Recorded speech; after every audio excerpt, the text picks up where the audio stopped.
KP classes dedicated to excellence. Hello students, welcome to KP classes. This is me Samriddhi Nolakha and welcome back to our 40-day crash course for your board examination. इस course के अंदर जिसमें हम history और political science दोनों ही subjects को master करेंगे, दोनों ही सब्जेक्ट्स में सारे चैप्टर्स, तीनों बुक्स और दोनों बुक्स को रिवाइज करेंगे. Along with we are going to practice as many questions as possible. We are going to discuss previous year questions and expected questions कि इस साल के बोर्ड एग्जामिनेशन में कौन कौन से expected questions हैं जो आने की संभावना है. So let's get started with our lecture. So if you want all study notes, mind maps of these lectures, so what you can do, you can download our app which is KP Exam Prep app. और अगर आप iOS user हैं, that is available as Class Plus app. So where you can get access to all the free material. You can click on the menu, click on free material. Cost के accordingly आप documents में click करेंगे तो इन्हीं सभी lectures के class notes, revision notes, mind maps will be available to you absolutely free of cost. और इतना ही नहीं, if you want sample papers, mock papers, sample questions and previous year questions, that too we have provided to you on the test. You can click on the test and you will be getting all these sample papers absolutely free ताकि आप अपनी board examination की preparation को boost कर सके.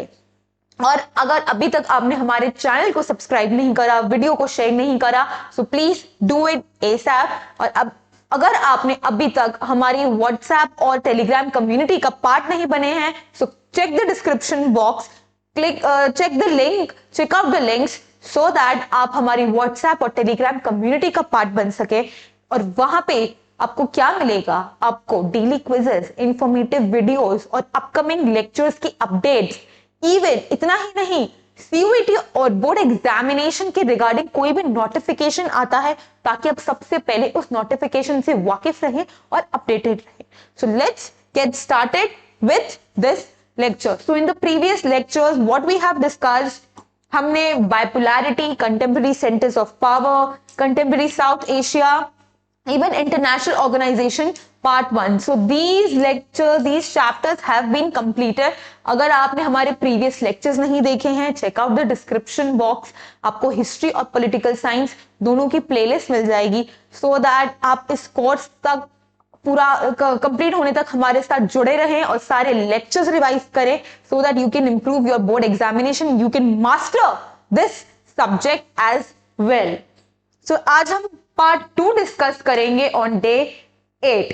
तो the last lecture we have discussed international organisations. International organisations क्या होते हैं, उनकी जरूरत कैसे पड़ी, सेकेंड वर्ल्ड वॉर के बाद UN कैसे फोर्स में आया और क्या स्ट्रक्चरिंग पॉसिबल है, क्या रिस्ट्रक्चरिंग जरूरत है UN में, और इंडिया और UN के रिलेशन कैसे हैं, क्यों इंडिया UN में रिफॉर्म लाने की बात कर रहा है और क्यों वो इंडिया चाहता है कि परमानेंट और नॉन परमानेंट मेंबर्स का जो नंबर है वो इंक्रीज हो सके.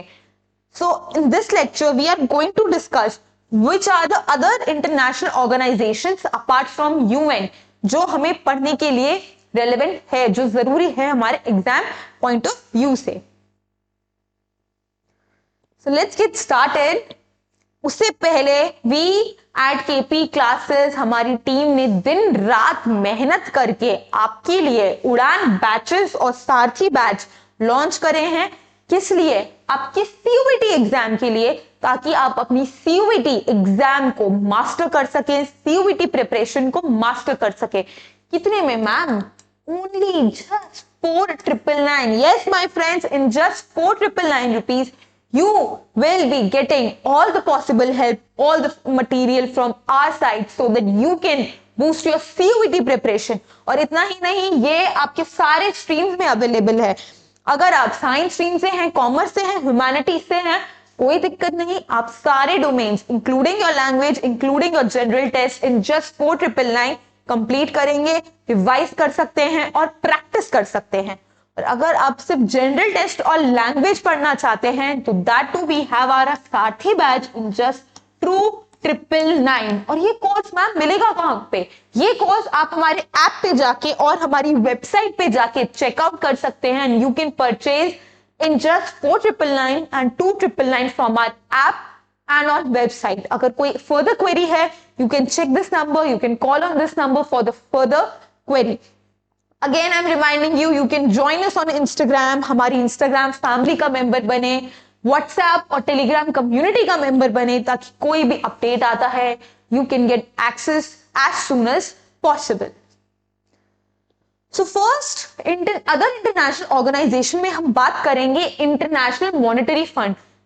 ये क्या था? इंटरनेशनल मॉनेटरी फंड एक ऐसी इंटरनेशनल ऑर्गेनाइजेशन जो क्या देखती थी? फाइनेंशियल इंस्टीट्यूशन को और उनके रेगुलेशन को, that act as an international level. भाई स्ट्रेट अवे एमसीक्यू में पूछा जा सकता है, और कीवर्ड क्या है? That overseas those financial institutions and regulation that act at an international level. Straight away MCQ है और ये सीयूईटी में भी पूछा जा चुका है। करंटली कितने मेंबर्स हैं? 189 members as per your NCERT. और कट ऑफ डेट कौन सी है? 12 अप्रैल 2016 को हम कट ऑफ डेट मान रहे हैं कि 12 अप्रैल 2016 तक IMF हैज 189 मेंबर्स, लेकिन जितने भी मेंबर्स हैं उनका इक्वल से नहीं है। सो टॉप 10 जो कंट्रीज हैं उनके पास मोर देन 52% ऑफ वोट्स हैं and they are G7 members. So G7 members कौन कौन से हैं? US, Japan, Germany, France, UK, Italy and Canada. तो आज हमने एक और चीज देखी, G7। मैम अब इन कंट्रीज को याद कैसे करना है? कोई बात नहीं फ्रेंड्स, आज मैं आपको निमोनिक बताऊंगी जिसके थ्रू आप G7 कंट्रीज को याद कर सकते हैं। G7 countries, 7 countries are there. First mnemonic is CJI। CJI, C for China नहीं, Canada, J for Japan and I for India नहीं है, Italy. So CJI, GF, CJI की GF Germany and France, CJI की GF U square. U square से कुछ नहीं है, UK and USA। So this is the mnemonic how to remember G7 countries। CJI की GF U square, किसकी GF? CJI की GF, Canada, Japan, Italy, Germany, France, UK, US। That's how you remember G7 countries। And US के पास क्या है? Alone 16.52% voting rights सिर्फ और सिर्फ USA रखता है। तो क्या ये इक्वल है? जी नहीं, बिल्कुल ही अनइक्वल है, और कहीं ना कहीं बायसनेस IMF में देखने को मिला है। सेकंड बात करें भाई वर्ल्ड बैंक। वर्ल्ड बैंक के बारे में तो सभी जानते हैं। World bank was created during the second world war in the year 1944। तब वर्ल्ड बैंक की शुरुआत की गई थी, और किस पे फोकस किया? Developing countries. ऐसी countries they are still in developing phase, पूरी तरीके से डेवलप नहीं हुई हैं, अभी भी डेवलपमेंट के कुछ चीजें बाकी हैं। तो वर्ल्ड बैंक उन्हीं की एक्टिविटीज पे ही फोकस करता है ज्यादा। So it works for human development, for example education, health, agriculture के लिए भी हेल्प करता है, रूरल डेवलपमेंट का भी ध्यान रखता है, रूरल सर्विसेज उन एरियाज में जो रिमोट एरियाज हैं वहां तक जा रही हैं या नहीं जा रही।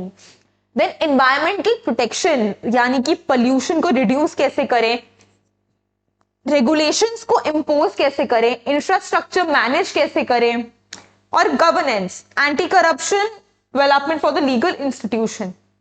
कहीं ना कहीं ये एक होलिस्टिक व्यू रखता है।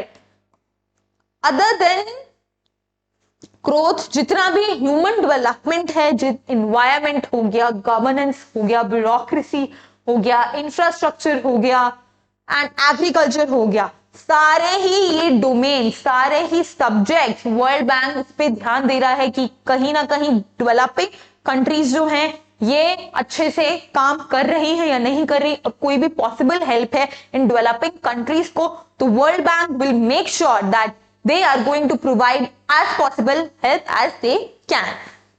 तो ये क्या करते हैं, लोन्स देते हैं और ग्रांट्स देते हैं। Grants it's a kind of loan जिसमें अगर किसी इंस्टीट्यूशन ने आपको ग्रांट दिया, which means you don't have to pay any interest on that. जी हाँ, उस ग्रांट पे आपको इंटरेस्ट नहीं देना, लेकिन प्रिंसिपल अमाउंट आपको पूरा का पूरा देना पड़ेगा, तो उसको हम बोलते हैं ग्रांट। और किसको देता है, जो वर्ल्ड बैंक की मेंबर कंट्रीज हैं। Secondly, it exercised enormous influence on the economic policies of the developing countries. So, जो developing countries अपनी policies अपनी country में लेकर आ रहे हैं, कहीं ना कहीं वर्ल्ड बैंक का काफी ज्यादा रोल आ जाता है उन policies को क्या करना, influence करना। एंड ये क्रिटिसिज्म है for setting the economic agenda for the poorer nation and attaching stringent strict condition to its loan and enforcing the free market reforms। और ये कहीं ना कहीं एक क्रिटिसिज्म की तरह देखा जाता है कि ये वर्ल्ड बैंक क्या कर रहा है, इम्पोज कर रहा है ऑन पुअरर नेशंस। तो अगेन हैव्स और हैव नॉट्स के बीच में हमने एक डिवाइड देखने को मिला है। Next is World Trade Organisation.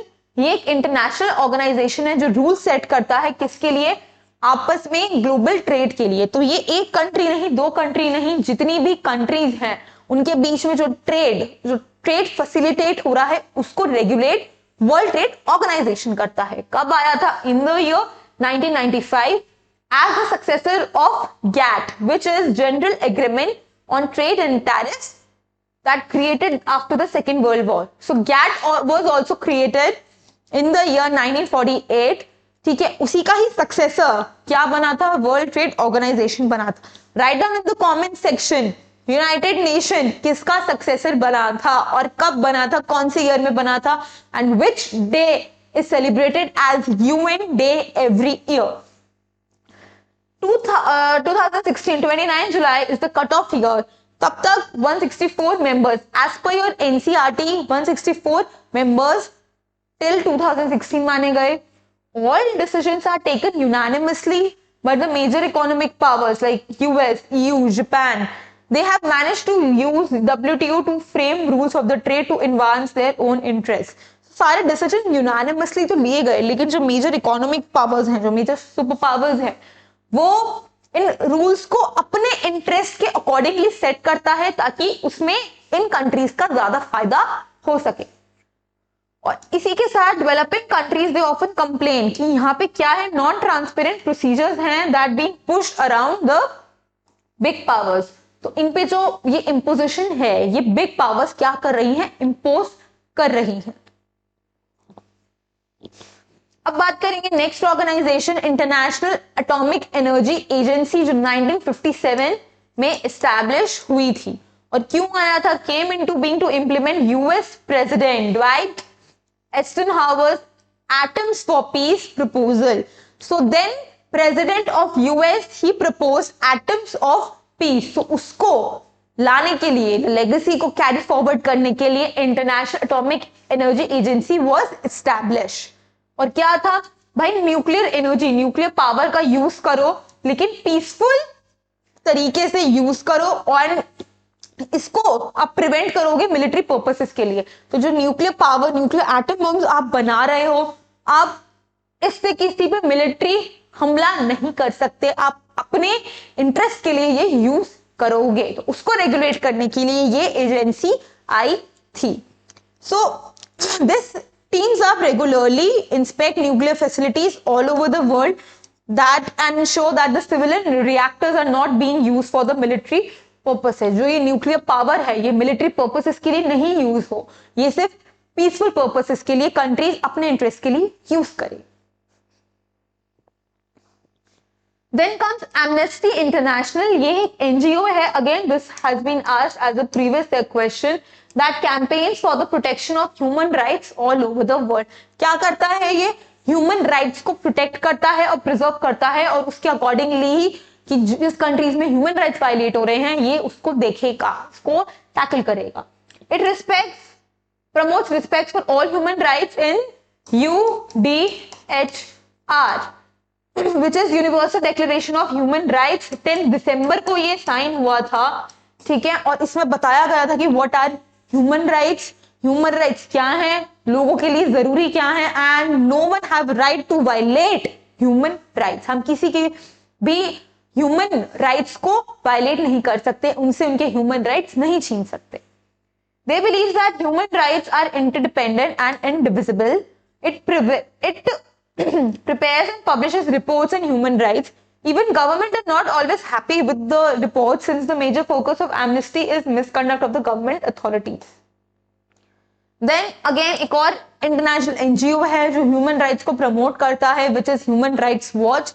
ये रिसर्च देखता है, एडवोकेसी देखता है ऑन ह्यूमन राइट्स, और एक largest international human rights organisation है। ये कहां पर है? US based largest international organisation है ह्यूमन राइट्स पे, और it draws the global media's attention to human right abuses. उन कंट्रीज में जहां पे भारी मात्रा में ह्यूमन राइट्स को अब्यूज किया जाता है, जहां पे ह्यूमन राइट्स वायलेट हो रहे हैं, उसका ये एक क्या एक्ट करेगा? As a watchdog. आप अपने आंसर में ऐसे वोकैबुलरी यूज कर सकते हैं to impress the examiner as well. So it act as a watchdog to human rights abuses in countries. It helped in building international coalitions like campaigns to ban landmines, to stop the use of child soldiers and to establish international criminal code. तो ऐसे coalitions बनाने में, ऐसे alliances बनाने में इस human rights watch ने काफी ज्यादा मदद करी है। So I hope you like this lecture. I'll see you in the next class.